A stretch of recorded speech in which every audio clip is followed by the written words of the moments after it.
저는 이번에 사실 굉장히 놀랐습니다. 그런 기술은 지금까지 없었다는 거예요. 하나 요즘 제가 거의 팬입니다. 근데 제가 지금까지 본 라스트 마일 딜리버리 중에 가장 구체적입니다. 그냥 개별이 다 자율주의차가 되는 거네요. 그러니까 이게 경계를 넘나든다는 겁니다.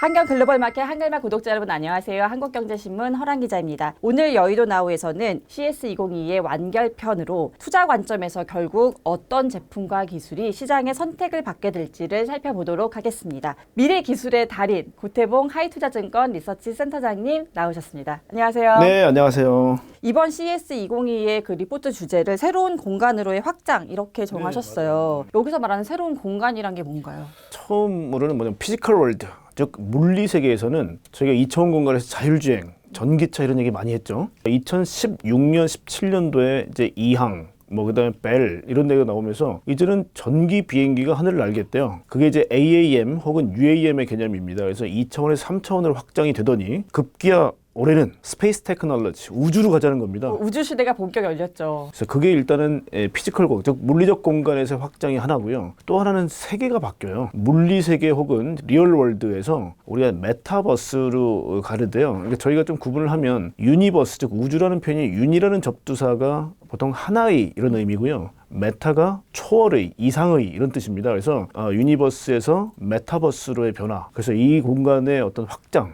이 두 가지를 저희가 좀 함의를 좀 담았습니다. 저희가 기사 쓸 때도 맨날 가로 열고 가상세계 뭐 이렇게 쓰거든요. 근데 엄밀히 따지면 가상세계는 또 아니잖아요. 기존의 리얼 월드 혹은 유니버스 내에서 온라인하고 그 다음에 새로운 세상의 메타버스하고 어떻게 차이가 나느냐는 부분이 참 철학적으로 고민이 많이 돼요. 예를 들면 우리가 70년대부터 TCP/IP 기반의 인터넷들은 지난 오랜 기간 동안 이 리얼 월드에 우리 삶을 굉장히 풍요롭게 해줬거든요. 이게 메타버스냐? 사실 아니에요. 거기서 친구도 만나고 종창도 만나고 막 그랬죠. 싸이월드도 굉장히 행복했고 아이러브 스쿨 이런 것들이 전부 다 우리를 행복하게 해줬던 기술들 아닙니까? 근데 그런 TCP/IP 기반하고 이제 메타버스는 조금 더 다른 개념으로 저희가 봐야 될 것 같아요. 특히 이쪽 영역에서 실제로 돈을 버는 행위, 즉 경제 행위를 할 수 있느냐라는 부분이 굉장히 중요하고요. 또 하나는 현실 세계에 있는 우리가 메타버스 공간 내에 우리 흠뻑 들어가는, 쉽게 말하면 풀 다이브라고 얘기를 하죠. 우리가 완전히 이제 몸을 던질 수 있는 그런 기술은 지금까지 없었다는 거예요. 그렇죠. 그래서 우리 풀 다이브 테크놀로지가 결국은 완전 몰입형 가상 공간이거든요.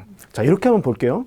우리가 CES는 이제 소비자 가전 행사인데 TV가 매번 평수가 넓어져요. 근데 왜 그럴까요? 몰입을 더 많이 그렇죠. 했죠. 그래서 이번에 OLED 97인치까지 나왔죠. 커브드, 휘어집니다. 아무리 돌려도 이 모니터를 벗어날 수 없도록. 비둘기에 비둘기. 자, 그러다가 급기야는 이게 점점 가까워져요. 이게 우리가 360도에 우리 시야를 완전히 잡아버리는 게 헤드 마운트 디스플레이, HMD가 되겠죠, 그죠? 자, 그런데 아무리 써도 이게 완전 몰입이 안 돼요. 왜냐면 우리 뇌는 현실 세계 땅바닥에 우리 발을 딛고 있다는 걸 알고 있어요, 뇌는. 그냥 눈만 착각하고 있어요. 그래서 이제 일론 머스크의 뉴럴링크 같은 경우는 뇌에다가 전기자극을 가해서 실제 뇌도 착각하게 만드는 거죠. 그게 완전 몰입형 가상 공간입니다. 근데 이 정도의 시스템을 구현하려면 아마 기존의 TCP/IP는 힘들 것 같고요. 우리가 블록체인 2.0 이상을 스마트 컨트랙트, 완전 이제 보안이 유지되는 인터넷이라고 부르는 이유도 그런 거거든요. 이 블록체인 기술이 원래 그렇잖아요. 디센트럴라이제이션, 즉 분산돼 있는. 그래서 우리가 코인, 토큰, 최근에 NFT 이런 것들이 나오는 이유도 결국은 다 발권자예요. 그러니까 메타버스 산업을 이해하려면 이 경제를 이해해야 되는 거죠. 맞습니다. 굉장히 중요합니다, 그 부분이. 그래서 어떤 분들은, 공학자분들이 야, 이거 NFT나 아니면 메타버스, 이건 문과생들의 영역이다. 기술 기반은 어느 정도 돼 있는데 여기서 창의적으로 컨텐츠를 넣고 여기다 NFT를 갖다 붙이고 사람들을 끌어모으고 또 밸류가 높아지고 하는 부분은 문과들의 영역이라고 또 얘기하시는 분들이 계세요. 갑자기 문과로서 안도하면서 이번에 사실 CES를 평가하는 여러 가지 내용들을 종합해 봤었을 때 기술로 따지면은 AI와 자율주행 기술 기반인데 이게 새롭게 메타버스를 만나면서 정말 로봇에서도 메타버스, 스마트폰에서도 메타버스 이렇게 확장되는 느낌을 받았거든요. 그래서 얼마나 정말 살 수밖에 없는 기술과 제품인지를 들여다보도록 하겠습니다. 현대차부터 시작을 해볼게요. 현대차는 이번 CES에서 이 자동차 대신에 로봇을 선보였어요. 자동차 회사인데 이 현대차의 메타 모빌리티의 경쟁력을 어떻게 평가하시나요? 저는 이번에 사실 굉장히 놀랐습니다. 사실 그동안 현대자동차에 참 많은 부분, 좀 실망한 부분도 있었고 기대했는데 또 충족 못 시켜줬던 부분이 있었기 때문에 사실 기대 수준이 좀 낮았어요. 근데 이번엔 자동차가 안 나오고 로봇이 나왔습니다. 자, 근데 로봇을 우리가 폄하할 수 없는 게 세계 최고의 로봇 회사인 보스턴 다이내믹스를 가지고 나왔기 때문에 그 누구도 현대자동차의 로봇을 평가절하할 수 없습니다. 스팟 미니하고 스트레치라는 로봇은 굉장히 활용도가 높은 로봇이고요. 아마 대량 생산을 하게 될 거예요. 스트레치는 이제 우리가 스마트 풀필먼트라든지 스마트 팩토리에서 굉장히 빠른 속도로 이송을 하는 그런 로봇이 돼요. 그래서 굉장히 실용적인 로봇이다. 그리고 또 하나는 아마 대부분 분들이 잘 모르셨겠지만 의왕에 로보틱스 랩이라고 있습니다. 사실 어떻게 보면 현대자동차의 숨겨진 보물인데요. 굉장히 오랜 기간 동안 정말 많은 연구와 개발을 해왔던 부서예요. 여기서 이번에 드디어 내가 보여줄게 하고 딱 보여줬던 게 MOT. Mobility of Things. 모든 사물을 내가 이동시켜줄게 하면서 P&D, Plug and Drive. 자, 개념을 한번 설명해 볼게요. 마더십이라고 보통 얘기합니다. 이 모선이 우리 기아자동차가 앞으로 우리 100만 대에서 세계 1등이 됐게 했던 PBV예요. 그럼 PBV가 안에 마치 뭐 큰 알 같은 것들을 탁탁 붙이고 다니죠. 그게 뭐냐면 각 모듈이 다 어떤 기능들을 가지고 있습니다. 라스트 마일 단계에서 분리가 되어집니다. 그러면 아까 이 노란색 로지스틱스라고 했던 모듈이 붙어 있죠. P&D라는 모듈입니다. 꽂기만 하면 플러그하면 이제 이동할 수 있다는 거죠. 그래서 여기는 구동, 이제 모터가 들어가 있겠죠. 그다음에 뭐 제동, 브레이크가 있고요. 뭐 완충. 그래서 이제 밑에 굴곡이 있더라도 완충이 되고요. 그다음 조향, 방향도 바꾸고 360도로 빙글빙글 돌 수도 있고요. 처음에 2017년도에 도요타 E-팔레트는 조금 이런 부분의 개념은 매우 혁신적이었으나 디테일이 약했어요. 근데 제가 지금까지 본 라스트 마일 딜리버리 중에 가장 구체적입니다. 모선에서 로지스틱스가 뚝 떨어져 나와서 우리 아파트까지 이동해요. 근데 계단을 만났어요. 그럼 어떻게 할까요? 계단 올라야 돼요. 올라가야죠. 그래서 강아지가 필요한 거잖아요. 사족보행 로봇이 필요한 거죠. 그래서 여기서 제일 밑칸에서 보스턴 다이내믹스의 스팟 미니가 나오게 되죠. 그리고 그 위에 우리 집에 배송해야 될 물건들을 매니플레이터가 들어가서 짚고 그걸 계단을 올라와서 우리 문 앞에 두는 거기까지가 라스마일의 거의 완성본입니다. 만약에 이제 P&D라는 모듈에 휠체어를 붙이면 아마 장애인분들을 위한 굉장히 훌륭한 휠체어 로봇이 될 거고요. 여기다가 또 유모차를 넣게 되면 아이들도 안전하게 운전해주는 유모차 로봇이 될 거예요. 그냥 개별이 다 자율주행차가 되는 거네요. 그렇죠. 그래서 MOT라는 개념이 모든 거를 모빌리티를 통해서 이동을 시켜줄게라는 거고요. 사실 로봇은 이동부와 작업부로 나눠집니다. 그러면 어디든 이동해서 위에 작업하는 건 팔이 붙어 있어야겠죠. 그렇네요. 그게 매니플레이터예요. 그래서 그게 두 개가 컨바인 되면 로봇이 되는 거죠. 다리도 4개 있고 위에 손도 있고. 그렇죠. 그래서 그것들이 돼야 우리가 소위 말하는 로봇이 사람의 일상을 좀 도와줄 수 있는 서비스 로봇이 되는 겁니다. 그래서 굉장히 중요한 개념이죠. 현대차에서 나오신 분 아닙니다. 모빌리티 애널리스트의 대가 고태봉 선생님이라고 할 뻔했어요.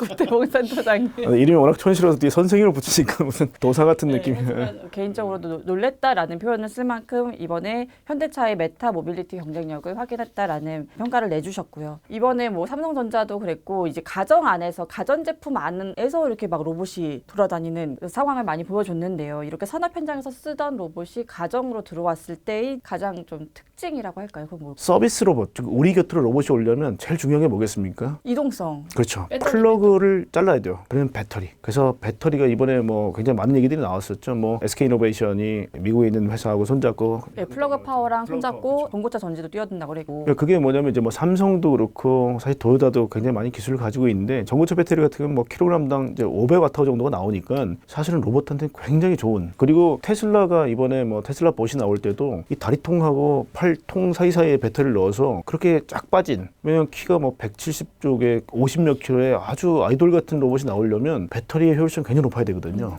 그래서 배터리 굉장히 중요하죠. 또 하나는 펜스를 돌려놨던 그 위험한 로봇을 우리 가정에 갖다면 센서들이 고도로 발달하지 않으면 만약에 사람하고 툭 부닥쳤는데 뭐 애들 넘어져가지고 다치거나 하면 안 되지 않습니까? 그래서 센서도 많이 발달해 있어야 되고요. 그 다음에 로봇이 정말 사람 일을 돕기 위해서는 굉장히 많은 것들이 필요해요. 손잡이를 문을 돌린다든지 했을 때 손가락 5개를 가지고 한다 그러면 뭐 굉장히 이제 뭐 어려운 덱스트러스 방식이라고 얘기를 하는데 굉장히 어렵죠. 그래서 근데 이번에 아까 이 삼성 얘기를 잘 해주셨는데요. 이 보텐디라는 로봇이 팔 딱 하나 달고 있죠. 사실은 굉장히 원시적인 로봇입니다. 근데 이번에 주제가 아까도 얘기했던 메타버스하고 현실하고의 넘나듦, 경계가 허물어진다고 말씀드렸죠. 자비스 아시죠? 아, 그쵸. 우리 자비스, 저기 아이언맨의 자비스, 엄청난 똑똑한 AI 비서죠. 자비스가 이 수트 안에도 갇혀 있지만 사실 밖에 나왔을 때도 뭐 자비스는 계속 대화를 나누지 않습니까? 맞아. 그게 이번에 삼성이 보여줬던 겁니다. 울트라 와이드 밴드라는 통신을 통해서 위치 인식 기능이 있어요. 그래서 사람이 지나갈 때마다 AI 비서가 마치 나의 옆을 동행하듯이 따라와요. 그러니까 디스플레이 간에 경계가 툭툭 허물고 오는 겁니다. 물론 이제 뭐 제 스마트폰으로 이동하게 되면 굉장히 작아지겠죠. 자비스는 아니네요. 자비스는 아닌데 이 개념이 조금 더 발달하게 되면 자비스처럼 될 거예요. 그래서 일단 AR 비서가 어디를 날 따라다닌다. 거기까지는 기술적으로 어려움이 없는데 문제는 여기서 현실 공간에 있는 로봇을 제어한다는 거예요. 메타버스에 있는 AI 비서가 예를 들면 우리 주인님 얼굴이 혈색이 좀 안 좋은데 야 오렌지 주스 하나 갖다 드려. 버텐디 로봇이 와서 그렇게 대화하게 저희한테 주스를 갖다 준다면 정말 메타버스 공간에 있는 AI 비서가 현실 세계에 있는 로봇을 컨트롤하는 거죠. 그러니까 이게 경계를 넘나든다는 겁니다. 거의 사람의 역할을 맞습니다. 어느 정도 대신해 주는 거잖아요. 그래서 이게 굉장히 제가 봐도 중요한 기능이었습니다. 고령화 사회를 생각하면은 진짜 이게 되게 시장에 내놨을 때 팔리겠다 이런 생각이 들긴 하는데 메타버스에서는 이 엔포테인먼트의 허브가 가정에서 이제 모빌리티로 넘어간다 이 얘기를 많이 하잖아요. 근데 또 한편으로 생각하면은 메타버스에서는 출퇴근 개념이 없어지고 그만큼 이동을 덜 하게 될 텐데 반대로 이제 집에 머무는 기간이 더 길어질 텐데 그렇게 따지면 삼성전자의 이런 스마트홈 전략도 굉장히 또 시장이 커지지 않을까 이 생각을 하거든요. 그래서 삼성전자의 이 IoT와 현대차의 MOT 뭐 굳이 경쟁을 시키는 건 아닌데 어떻게 좀 성장할까요? 저는 둘 다 의미 있다고 봅니다. 왜냐하면 저희가 뭐 그냥 단순히 상상의 나라를 펼치는 게 아니라 우리는 팬데믹 기간 동안에 갇혀 있어 봤잖아요. 그렇죠. 답답하시죠? 근데 또 갇혀 있을 저희가 너무 바빠서 그래요. 그래서 조금은 갇혀 있고 싶은 뭐 생각도 있는 사람들이 저희는. 근데 제 생각에는 굉장히 단순하고 지루할 거예요. 그래서 그 부분에서는 뭐 일정 기간이 지나고 나면 밖에 나가서 뭐 호흡하고 싶기도 하고 그리고 아무리 메타버스 공간 내에서 알프스의 융플러를 본들 호연지기가 길러지겠습니까? 그래서 아마 현실에 대한 부분은 굉장히 저희가 애달픈 생각이 있을 거예요. 그리고 말씀하신 것처럼 스마트 홈은 굉장히 저보다 중요한 개념일 것 같고요. 그리고 이 스마트 홈의 스마트 비서가 대부분 다 모빌리티로 이동할 거예요. 그래서 이번에 현대자동차가 이제 MOT 개념도 얘기를 했지만 메타 모빌리티라는 얘기를 하죠. 이 부분도 상당히 재미있는 개념이에요. 예를 들면 이런 겁니다. 집에 있어도 괜찮지만 예를 들면 우리가 해외 출장이라는 부분도 이번에 팬데믹 기간에 사실 못 가게 됐잖아요, 많이. 그러면 양재동 서울 사무실에 있는 현대자동차 직원이 알라바마 공장에 있는 창고에 있는 재고를 확인하고 싶어요. 그러면 예를 들면 그쪽에서 관리자가 안 보니까 대충 얘기할 수도 있는데 실제 스팟 미니를 그쪽에 보낸다든지 아니면 드론을 통해서 실측을 할 수 있어요. 그게 메타버스 공간 내에 디지털 트윈이 될 수도 있고요. 마찬가지로 화성에 가고 싶은 사용자가 나 가고 싶어 라고 얘기했을 때 실제 나사와 협력을 맺어서 각 행성에 이제 로봇이 아마 다 가게 될 거예요. 화성에 파견돼 있는 스팟 미니 혹은 달에 가 있는 스팟 미니가 실제 달의 A-1구간을 내가 보고 싶다. 그러면 실제 스팟 미니가 그 지역을 가요. 이거 팔릴 것 같아요. 학부형으로서 꼭 보여주고 싶을 것 같아요. 굉장히 그런지 아마 리얼리티만 강조를 하게 되면 메타버스 공간 내에서는 아마 굉장히 본인이 보는 것처럼 느낌이 있을 거예요. 이 메타버스에서 또 하나의 키워드가 컨텐츠잖아요. 제일 중요하죠. 네. 그렇게 따졌을 때 이 소니라는 기업이 원래는 가전업체에서 소프트웨어와 금융업체로 변신을 하더니 이번엔 또 전기차까지 또 들고 나왔단 말이에요. 그래서 컨텐츠로 무장한 이 소니의 변신을 좀 우리나라의 제조업체들이 좀 벤치마킹을 해야 되는 거 아닌가 이런 생각이 들기도 해요. 뭐 일장일단이 있을 겁니다. 지금 우리가 유니버스 혹은 현실 세계에서 가장 중요한 거는 재화성 자산이죠. 프로덕트. 재화, 물건, 이 물건을 수출하고 이걸로 돈을 벌고 했던 시대라면 메타버스 내에서 가상 자산의 밸류를 높이는 거는 뭐니 해도 컨텐츠입니다. 핵심은 컨텐츠다. 소니가 다양한 이제 영화 산업이라든지 음악 산업들에서 굉장히 힘이 좋고요. 또 하나는 우리가 디지털 세계나 아니면 메타버스에서 제일 중요한 게 어떻게 보면 비전 아니겠어요? 비전? 그러니까 시모스 센서 세계 1위. 그렇죠. 센스도 1위. 센서 1위죠. 그리고 이번에 보면 시트에다가 스피커를 박았는데요. 360도 우리 착각이 들게 하는 음향 시설도 굉장히 뛰어납니다. 소니가. 다 잘하네요. 옆에 있는 이제 칵핏에는 디지털 칵핏을 굉장히 와이드하게 만들어서 무슨 아이맥스를 보듯이 만들어놓은. 근데 그게 이제 결국은 자동차를 누가 만드냐? 위탁 생산하는 겁니다. 그쵸. 주문형 이제 ODM 방식이라고 보통 얘기를 하죠. 아마 마그나가 만들어주지 않겠나 싶은데요. 2022년 봄에 소니 모빌리티라는 회사를 이제는 런칭하겠답니다. 이게 본격적으로 하겠다는 거예요. 기자님 말씀하신 것처럼 만약에 자율주행이 된다면 소니는 굉장히 재미있는 차, 그리고 안에서 즐길 수 있는 차는 될 것 같아요. 그래요? 근데 약간 뉘앙스가 그렇게는 될 것 같은데. 될 거는 같은데 네. 차가 별로 안 팔릴 것 같아요. 제가 보기에는. 진짜요? 왜냐하면 자동차가 사실 일본이 더 다양한 생각들을 못하는 이유기도 합니다. 지금까지 했던 뭐 많은 자동차들은 공간이라는 개념에 다양한 것들을 바꿀 수 있거나 아니면 테슬라 같은 경우도 지금 보면 굉장히 퍼포먼스가 뛰어나죠. 뭐 제로 100이 1.9초라든지. 그러니까 다 철학들이 있어요. 그리고 이 자율주행을 구현하는 알고리즘에 대해서 핵심 기술들을 다 가지고 있습니다. 근데 지금 엄밀히 따지면 샤시는 다 밖에 사오고 그렇죠. 마디만 하겠다는 거거든요. 이거는 제가 보기엔 누구나 할 수 있습니다. 결국에는 이 테크 기업들, IT 기업들의 주문형 차량 생산 방식이 크게 성공하지. 아닙니다. 성공할 수 전자에 있는데 이렇게. 왜 그러냐면 전통 자동차 업체가 수십 개가 과점 형태로 지금까지 거의 100년 동안 왔죠. 그죠?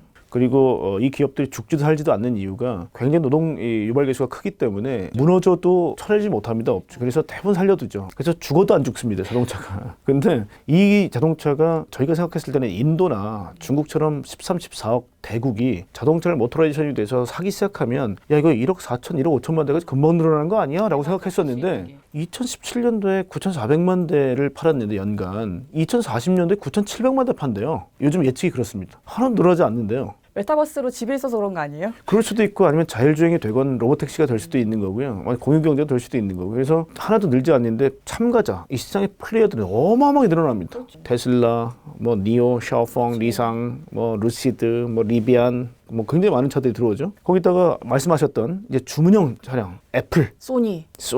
폭스콘도 뭐 MIC라는 플랫폼을 가지고 뛰어들었죠. LG 마그나도 뭐 내가 만들어줄게라고 뛰어들었죠. 그래서 주문형 시대, 자동차의 샤시는 내가 만들어드릴게라는 애들이 막 나오기 시작해요. 전통 자동차 업체 입장에서는 꽉 막혀있는 시장에서 참가자들이 너무 많은 거죠. 하지만 하나하나의 업체들이 아주 큰 시장 비중을 가져가기도 쉽지 않다. 그래서 뭐 우리가 뭐 테리토리가 좀 형성되어 있는 게 한국에서는 일단은 현대자동차가 굉장히 압도적 위상을 가지고 있고 뭐 유럽에서는 또 유럽 업체 아마 자율주행에 대한 부분도 물론 테슬라가 이제 위성을 띄워서 전 지구적으로 모든 시스템을 통용하는 굉장히 큰 그림을 그리고 있기 때문에 저희 생각이 맞는지는 잘 모르겠습니다만은 각 지역별로 강점을 띄고 있는 업체들이 있거든요. 그리고 뭐 맵이 다 다르거나 통신 체계가 다르거나 알고리즘이 다르거나 레귤레이션 법이 다르거나 뭐 굉장히 이것 때문에 모든 전 세계를 한꺼번에 다 잘하기는 어려울 거예요. 그래서 우리 서바이벌 할 수 있는 기업들이 몇 가지를 아마 추려지지 않겠나 싶긴 한데요. 뭐 그래도 경쟁이 심한 건 사실이고요. 결국에 살아남을 전통차 업체로 이 네 곳을 꼽아 주셨는데 그곳이 이제 GM, 폭스바겐, 토요타, 현대 요렇게거든요. 맞습니다. 이렇게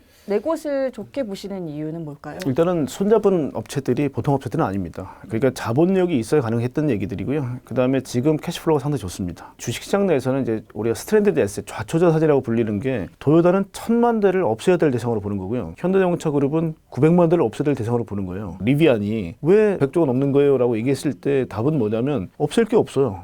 쌓아만 올리면 돼요. 근데 우리는 없앨 게 너무 많은 거죠. 그런 관점으로 접근하는 분들이 많기 때문에 주가가 지금 못 가는 거거든요. 대신에 그러면 우리 연구개발센터라든지 해외 네트워크 다 봤을 때 기술이 없느냐? 굉장히 기술이 있어요. 기왕 방향이 결정됐으면 조금 빠르게 가자. 현대 속도라는 게 사실 어떻게 보면 굉장히 트레이드 마크인데 방향이 맞다면 주저하지 말고 빨리 가자라는 거예요. 현대가 지난 5년 동안에 계속 미기적 했던 거에 비해서 지난 2년 동안 속도는 정말 놀라울 정도의 속도거든요. 정의상 회장 체제에서는 엄청나게 빠른 속도를 내고 있는데 안에서도 숨 넘어가겠어 이런 분위기 아니고 잘 가고 있는 건가요? 그러니까 저는 이렇게 봅니다. 이제 프론티어가 있죠. 앞장서 가지고 나를 따르라 하시는 분들이 있어요. 근데 이게 사실 이해가 잘 안 되면요. 설득이 잘 안 돼요. 그래서 지금까지는 그런 기간들이 좀 길었다고 봅니다. 근데 이제는 어떤 신문을 봐도 어떤 뉴스를 봐도 뭐 어떤 뭐 유튜브를 봐도 방향이 그쪽이라는 거는 이견의 여지가 없거든요. 그러면 물고가 튀었으면 수압이 엄청나게 센 조직입니다. 또 다혈질이에요. 현대는. 그래서 안 돼 할 때도 투쟁이 강하지만 이쪽에 하게 되면 와 가는 게 있단 말이에요. 그러니까 저는 그게 현대자동차가 발현될 거라고 봐요. 그렇죠. 그 약간 한국 사람들은 이해하는 포인트긴 한데 한국 사람 중에 특히 현대가 더합니다. 그래서 현대가 지금 그게 일단 되는 시점이기 때문에 저는 기대를 하고 있는 거고요. 미래 모빌리티의 승기를 누가 잡을까까지도 살펴봤고요. 메타버스 얘기를 조금 더 이어가서 사실 메타버스의 한 축이 컨텐츠라면 또 한 축이 경제잖아요. 그 경제의 수단이 NFT라는 건데 이 메타버스 NFT 둘 다 올해 CES에서 처음 나온 키워드란 말이에요. 실제 뭐 이번 CES에서 이 경제 매개로서의 NFT가 얼마만큼 좀 소개가 됐나요? 현실 공간의 스마트 TV에서 NFT를 구매할 수 있는 이제 시스템까지 막 장착된다고 말씀을 좀 드렸죠. 그러니까 이런 겁니다. 평생 게임을 해서 디지털 자산을 벌어놨는데 게임 회사가 망해버리면 내가 그동안 땀 흘렸던 건 다 사라지는 거죠. 스마트 컨트랙은 블록체인 2.0인 이더리움을 기반으로 하죠. NFT 역시 이더리움을 기반으로 하는 거고요. 땅을 샀는데 등기부등본이죠. 이건 누구 주인이고 누가 누구한테 양도를 했고 이건 얼마짜리고 라는 것들이 증명이 들어가 있습니다. NFT가 증명하고 있는 예를 들면 토지면 이거는 뭐 증명서가 중요한 게 아니라 땅이 중요한 거죠. 말씀드렸듯이 NFT라는 거는 그 컨텐츠가 얼마나 멋있고 흡입력이 있는 컨텐츠냐에 따라서 가격이 아마 천차만별이 될 겁니다. 오징어 게임이 나왔을 때 메타버스 뭐 제페토라든지 이런 공간 내에서 다 무궁화 꽃이 피었습니다 하는 거 보고 저는 깜짝 놀랐어요. 하나의 컨텐츠가 이렇게 수많은 관심과 돈을 쓰게 하는 이 부분이 사실 굉장히 중요하다고 봅니다. 그래서 컨텐츠가 NFT의 어떻게 보면 성장 동력이 될 거고요. 앞으로 그래서 뭐 우리나라 하이브라든지 이 많은 기업들이 NFT를 이용해서 뭔가 비즈니스를 하고 가상공간의 몰입도를 점점 높이는 방향으로 가게 된다면 저는 이건 메타버스는 진짜 유니버스에서 분리되는 개념으로 충분히 설 수 있다고 보는 거거든요. 메타버스 공간 내에 새로운 세상을 만들고 여기서 제 꿈을 펼치고 인정을 받는 것들이 결국 거기서 NFT를 비롯한 코인, 토큰 이코노미가 발생할 거죠. 그게 결국은 우리한테는 또 새로운 세상인데 여기서는 대한민국의 절대 실현 개발국이 아닐 것 같습니다. 그러니까 TV에서 NFT를 살 수 있는 그 아이디어를 구현해낸 거겠죠. 그리고 저는 뭐 한류라는 게 참 때마침 불어온 게 참 대한민국 감사하다는 생각이 드는 게 왜 이렇게 우리 아이돌 잘하고 또 세계인들이 또 한국 사람 이렇게 좋아할 줄 몰랐잖아요. 그래서 K-드라마 이렇게 잘하고. 그렇죠. 그게 컨텐츠거든요. 그래서 NFT하고 이것들이 잘 이제 교집합을 만들어내면 아마 새로운 메타버스 세상에서는 아마 한국이 상당히 부가치가 높은 국가로 바뀔 수 있기 때문에 너무 터부시하지 않았으면 좋겠습니다. 99%는 망할 수 있는데 1%가 전 세계를 지배한다면 이 대한민국 분명히 희망이 있는 거죠. 새로운 공간의 확장, 이 테마에 가장 걸맞는 우주로의 공간 확장을 어차피 테슬라 얘기로 끝날 것 같긴 하지만 여쭤볼게요. 올해 같은 경우에 금리 인상 유동성 축소 시기만큼 이런 성장주 투자가 타이밍상 맞아라는 생각이 들기도 하거든요. 그럼에도 우주 시대라는 게 열렸고 정말 투자할 만큼의 가시성 있는 기술이다 이렇게 보세요. 그러니까 우주라는 게 사실 되게 막연한데 한편 생각하면 참 우리 가까이 있어요. 왜냐하면 우리 GPS가 안 되면 우리 내비게이션 잘 작동하겠습니까? GPS는 미국에서 우리한테 줬던 수혜죠. 공짜로 줬으니까. 근데 이제는 뭐 약간 생각이 좀 바뀌었는지 GPS를 한 번씩 흔들어요. 그러면 저희가 이 좌표가 다 흐트러지죠. 아마 계속 미국이 뭐 적성국들하고의 어떤 문제라든지 이런 것 때문에 GPS를 좀 자꾸 비싼 척 하려고 거예요. 그래서 돈이 있는 국가들은 자국 GPS를 띄웁니다. 중국하고 미국하고 러시아가 우주군 창설했죠. 이게 뭐 UAM도 마찬가지고 중국이 만약에 퀀텀 컴퓨터를 만들어서 미국의 국방부를 해킹해버리면 이거는 답이 안 나오겠다. 이건 생존을 걸고 싸우고 있거든요. 스페이스 테크놀로지도 마찬가지입니다. 뭐 중국이 달 표면에 뒤를 갔다. 그리고 중국이 계속 로켓을 쏘아 올린다면 미국이 가만히 있을 수 없는데 문제는 2009년도에 미국이 어려워지고 나서 나사가 주관을 하던 우주 기술에 대해서 더 이상 재원이 없어졌어요. 그러니까 그때부터 한 게 뭐냐? 야, 민간 기업들 중에 관심이 있는 친구들은 우리 나사가 돈을 줄 테니까 더 효율적으로 민간이 한번 해봐라. 해서 나왔던 게 이제 스페이스 X거든요. 그래서 스페이스 X뿐만 아니라 이번에 시에라 스페이스라는 회사가 나왔는데요. 지금 뭐 드림 체이서라는 우주 왕복선을 이번에 전시를 했어요. 9m짜리 굉장히 작은 전투기만한 크기입니다. 내 뒤에다가 우주 전거장에 있는 모듈을 갖다 붙이고 나서 날아오르기도 하고요. 앞으로 우주 화물들을 나르는 이제 역할을 하는 회사예요. 우주 기술은 안 할 수가 없는 게 어느 나라 하나가 나 여기서 스탑 하는 순간 역전당해요. 그래서 이거는 저희가 자전거 페달을 안 밟을 수가 없는 비즈니스이기 때문에 계속해서 국가의 돈은 스pen딩 될 겁니다. 아니, 우주 시대의 기술, 특히 민간 우주 시대를 연 게 미국 기업들이기 때문에 미국 기업이 더 좋은 투자처다라고 생각을 했는데 방금 센터장님 말씀으로는 각국이 이렇게 돈을 쓰기 시작하면 뭐 하나 시스템이나 하나 에어로스페이스, 뭐 세트랙아이 다 수혜 보겠네요. 하나는 약간 좀 우격다짐도 하고 좀 그래야 될 것 같은데 굉장히 스마트하시더라고요. 그래서 보니까 삼성분들이 많이 들어오셨어요. 많이 들어오셨고 한화가 굉장히 뛰어나다. 그래서 제 생각에는 뭐 이번에 에이사레다도 이거 굉장히 대한민국의 쾌거거든요. 에이사레도 개발하셨고요. 그 다음에 이제 우주 안테나도 영국 회사 하나 인수했죠. 그래서 한화가 상당히 좀 잘하고 있다. 그래서 좀 한화 요즘 제가 거의 팬입니다. 제가. 아 진짜요? 하나 팬이다 나오고 현대차 놀랬다. 이건 뭐 제가 그냥 해보는 얘기가 아닙니다. 그래서 전 세계 UAM 업계에서도 한국을 좀 바라보고 있는 눈이 좀 달라요. 갑자기 또 뿌듯해지는 국뽕 마인드가 떠도 되네요. CES 2021을 계기로 정말 이 메타버스와 우주를 향하는 이 기술 변화 그리고 기업들의 그 행보들을 하나하나 살펴봤습니다. 시간 내주신 고태봉 우리 선생님, 고태봉 하이투자증권 리서치 센터장님 너무나 감사드립니다. 네, 고맙습니다. 한글과 구독자 여러분, 저는 다음 퇴근길 내 자산을 지키는 든든한 인터뷰로 찾아오겠습니다. 감사합니다.